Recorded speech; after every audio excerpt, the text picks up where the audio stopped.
अस्सलाम वालेकुम रहमतुल्लाहि व बरकातुहू। उम्मीद है आप सब बख़ैर होंगे। इस वक्त नेपाल में बल्दियाती इलेक्शन यानी लोकल लेवल इलेक्शन, अब उसको नेपाली में कह सकते हैं, स्थानीय तह का इलेक्शन भी होने वाला है 13 मई को। और इस वक्त जितनी भी पार्टियां हैं वो बिल्कुल ज़ोर व शोर के साथ इलेक्शन कैंपेन कर रही है। याद रखिएगा, मैं चंद चीज़ें हैं 3 पॉइंट्स आपसे मैं शेयर करूंगा। पहला मेरा पॉइंट है, अपनी वोट को इज़्ज़त दो। Respect your vote. Vote is your power. Vote is your strength. Vote is your right. अपने राइट का सही चूज़ कीजिए। आपका वोट, आपका प्रतिनिधि, आप इलेक्शन में उनको सेलेक्ट करें, उनका इंतखाब करें जो सिर्फ इलेक्शन ही के वक्त आपके सामने नहीं आता हो, जो सिर्फ इलेक्शन का, जैसे एक चीज़ बहुत मशहूर है कि मेंढक के ताल्लुक से, कि जब बरसात का मौसम आता है तो मेंढक बाहर निकल आता है।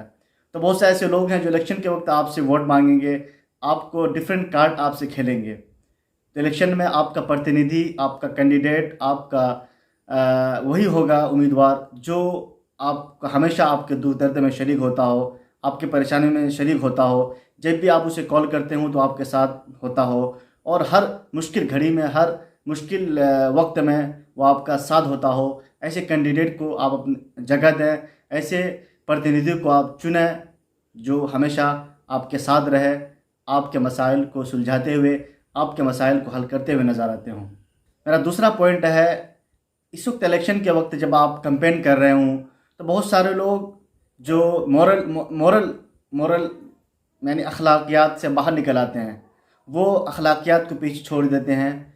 उनको वो भूल जाते हैं कि हम इस समाज का हिस्सा हैं, इसी समाज में हमेशा रहना है मुझे। ये तो इलेक्शन का वक्त है, मुख्तलिफ उम्मीदवार मुख्तलिफ पार्टी के झंडों तले लड़ रहे हैं, लेकिन हम इसी समाज का हिस्सा है। तो हमें गाली गलौज पर नहीं उतरना है। हमें जो हमारे मुखालिफिन है वो कोई मुखालिफिन, कोई हमारा दुश्मन नहीं है, बल्कि हमारे भाई, हमारे पड़ोसी हैं, हमारे मोहल्ले के हैं। लेकिन डिफरेंट पार्टी हैं, सब अपना अपना अपनी अपनी पार्टी के हिसाब से वो लोग आगे बढ़ रहे हैं। तो आप जो आपके मुखालिफिन है उसका आप रिस्पेक्ट करें, उनकी इज़्ज़त करें। आप गाली गलौज पर ना उतरें, आप लड़ाई झगड़े पर ना उतरें, आप किसी के खिलाफ भपतियाँ ना कसें, क्योंकि वो आपको नुकसान देगा। क्योंकि आपको कल जाकर के उन्हीं के साथ रहना है। अभी तो इलेक्शन का वक्त है, इलेक्शन जब ख़त्म हो जाएगा फिर वो आपका पड़ोसी, वो आपका भाई, वो आपका चचा है, वो आपका दोस्त है। तो आप ऐसे वक्त में आप अखलाकी कदरों का की पासदारी करें। आप नफ़रत ना फैलाएं, आप मोहब्बत को आम करें। आप अपने लिए इलेक्शन लड़िए, कैंपेन कीजिए, अपने लिए वोट मांगिए, लेकिन दूसरों की न ग़ीबत कीजिए, न बुराई कीजिए, ना आपके दिलों में दूसरे के ताल्लुक से कोई जलन हो, न नफ़रत हो। आप इलेक्शन में वोट मांग रहे हैं, आप अपनी पार्टी को जिताने की कोशिश कर रहे हैं, लेकिन हर ऐसा नहीं है कि आप जितनी पार्टियां हैं हर पार्टी के लोग मेयर होंगे। मेयर तो एक चुना जाएगा, अध्यक्ष तो एक चुना जाएगा। तो आप खुदा न खास्ता आप हार जाते हैं, आपकी पार्टी हार जाती है, आपके मुखालिफिन के जो उम्मीदवार हैं वो जीत जाते हैं।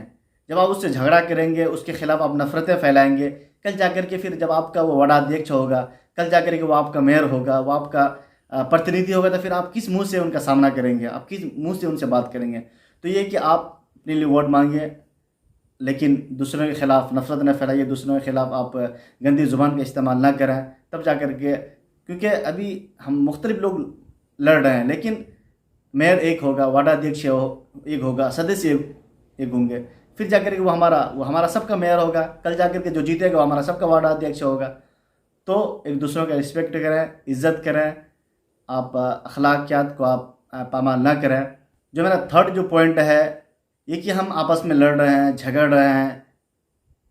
कई जगह ये खबरें सुनने में आ रही है कि मतलब लोग अटैक भी कर रहे हैं एक दूसरों पर। अरे आप तो एक मामूली वर्कर हैं, आप तो एक आप मामूली एक उनके कार्यकर्ता हैं। आपको तो अभी वो पेट्रोल दे दिया या आपको कुछ पैसे दे दिए, आप लड़ाई झगड़े पर उतर आए हैं, आपको क्या फ़ायदा है? तो सोचिए, आप मोहब्बत से वोट मांगिए, मोहब्बत से आप अपने अपने लीडर को चुनिए, आप अपने लीडर के लिए वोट मांगिए। क्योंकि याद रखिएगा, ये इलेक्शन है, देवा हो चाहे नेपाली कांग्रेस का जो शेर बहादुर देवा है, जो प्रेसिडेंट या फिर अभी प्राइम मिनिस्टर हैं, या फिर आप प्रचंड को ले लीजिए, केपी ओली को ले लीजिए, या बहुत सारे जो मधेसी नेता हैं, मधेसी जो लीडर हैं, याद रखिएगा वो लोग तो कंप्रोमाइज़ कर लेते हैं। माओवादी हिमालय मिलकर सरकार बनाते हैं, माओवादी और कांग्रेस मिलकर के सरकार बनाते हैं। नहीं, एक पार्टी दूसरे पार्टी के साथ मिलकर के सरकार बनाते हैं, एक पार्टी दूसरे के साथ मिलकर के वो करप्शन करते हैं, वो खाते हैं, वो पीते हैं, वो भ्रष्टाचार करते हैं। उनको तो कोई फ़र्क नहीं पड़ता। जब ज़रूरत पड़ती है वो मिल करके वो हुकूमत बनाते हैं। तो आप क्यों लड़ रहे हैं? आपको क्या फ़ायदा है? वो तो फ़ायदा उठा रहे हैं आपकी जो ऊपर की जो लीडरशिप है, जो आपकी ऊपर की जो क़यादत है, वो तो अपना फ़ायदा उठा लेते हैं, सियासी फ़ायदा।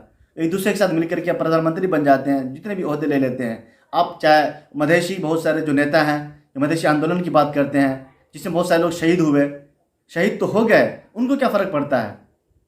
वो तो करोड़ों खरबों में वो भी अपने वोट अपने बेच देते हैं, दूसरी पार्टी को समर्थन दे देते हैं।